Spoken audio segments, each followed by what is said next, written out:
ये कहानी है एक ऐसे साधु की जिसने अपनी चतुराई और शब्दों के जादू से राजा को चौंका दिया और अंत में बन गया उसका सबसे भरोसेमंद सलाहकार।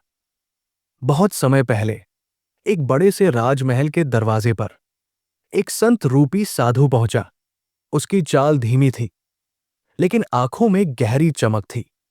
वो द्वारपाल के पास जाकर बोला, अंदर जाकर राजा से कहो, उनका भाई उनसे मिलने आया है। द्वारपाल हैरानी से उसकी ओर देखने लगा। द्वारपाल सोचने लगा, राजा का भाई साधु के भेष में, ये कौन अजनबी है जो खुद को इतने अधिकार से राजा का भाई कह रहा है। उसने सोचा, क्या पता ये कोई दूर का रिश्तेदार हो जिसने संन्यास ले लिया हो और अब वर्षों बाद मिलने आया हो। द्वारपाल ने अंदर जाकर सारी बात राजा को बताई। ये सुनकर राजा हल्का मुस्कुराए और बिना कुछ पूछे बोले, साधु को अंदर भेज दो। कुछ ही देर में साधु राजमहल में पहुंचा। चारों ओर चमचमाती दीवारें, सिपाहियों के कदमों की आहट और दरबार की भव्यता। साधु ने राजा से कहा, कैसे हो भैया। राजा मुस्कुराए और बोले, मैं अच्छा हूं, तुम बताओ तुम्हारी तबीयत कैसी है।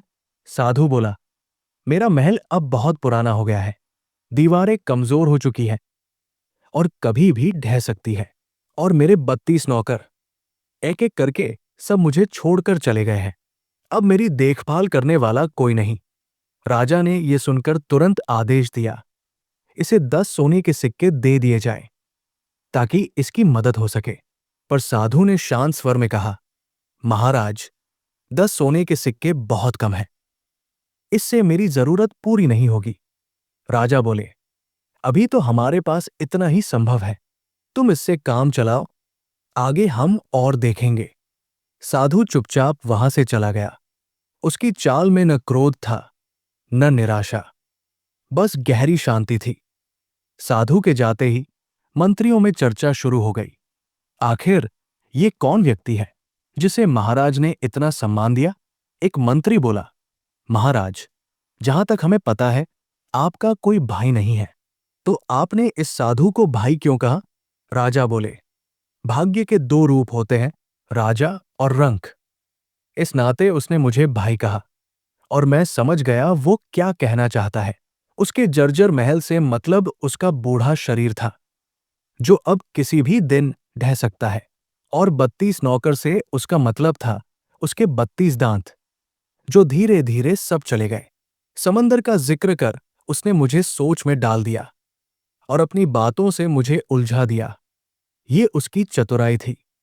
वो जानता था मेरे राजमहल में कदम रखते ही मेरे राजकोष का मान घट गया, क्योंकि मैं उसे केवल 10 सोने के सिक्के दे पाया।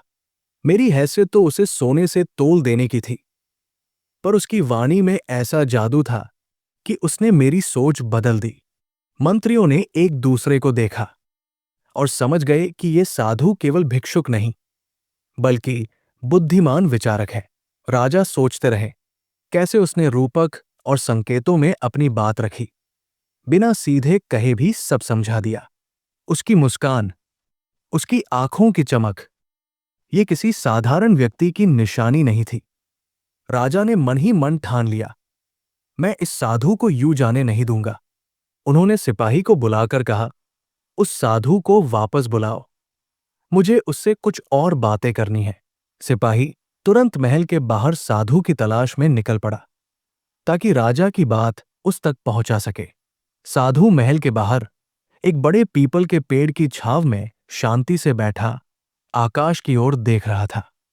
सिपाही ने आदर से कहा, महाराज ने आपको फिर बुलाया है, कृपया मेरे साथ चलिए। साधु ने बिना कुछ पूछे बस हल्की मुस्कान के साथ अपनी लाठी उठाई और सिपाही के साथ चल पड़ा। दरबार में लौटते ही राजा ने अपने सिंहासन से उतरकर साधु का स्वागत किया। यह सम्मान किसी खास को ही मिलता था। राजा बोले, तुम्हारी बातों में ऐसी गहराई है कि मैं तुम्हें अपने दरबार का हिस्सा बनाना चाहता हूं। साधु ने कहा, महाराज, मैं तो बस सच्चाई कहता हूं जो मेरे अनुभव ने सिखाई है।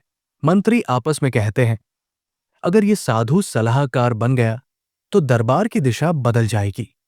राजा ने ऊंची आवाज में घोषणा की, आज से ये साधु मेरा मुख्य सलाहकार होगा। ये सुनते ही महल के आंगन में मौजूद लोग तालियां बजाने लगे और खबर पूरे नगर में फैल गई। अब राजा और साधु दोनों एक दूसरे के सम्मान और विश्वास के साथी बन गए थे।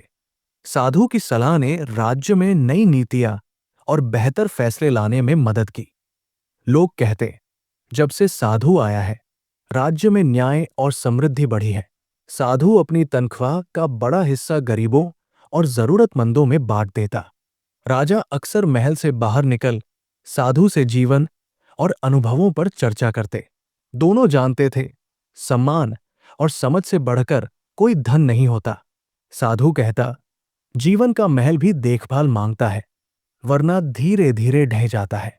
राजा हर बात को अपनाते और राज्य में लागू करते, जिससे जनता का भरोसा और बढ़ता। राज्य में समृद्धि आई और लोग इस जोड़ी को आदर्श मानने लगे। साधु ने कहा, किसी का मूल्य उसके कपड़ों से नहीं, उसकी बुद्धि से होता है। लोगों ने इस सीख को अपने जीवन में अपनाया और राज्य में सद्भावना फैल गई। राजा ने कहा, सही व्यक्ति की पहचान हमारे जीवन का सबसे बड़ा खजाना है। सीख यही है, असली पहचान व्यक्ति की सोच और कर्म में होती है। अगर आपको यह कहानी पसंद आई तो इसे लाइक, शेयर और सब्सक्राइब जरूर करें।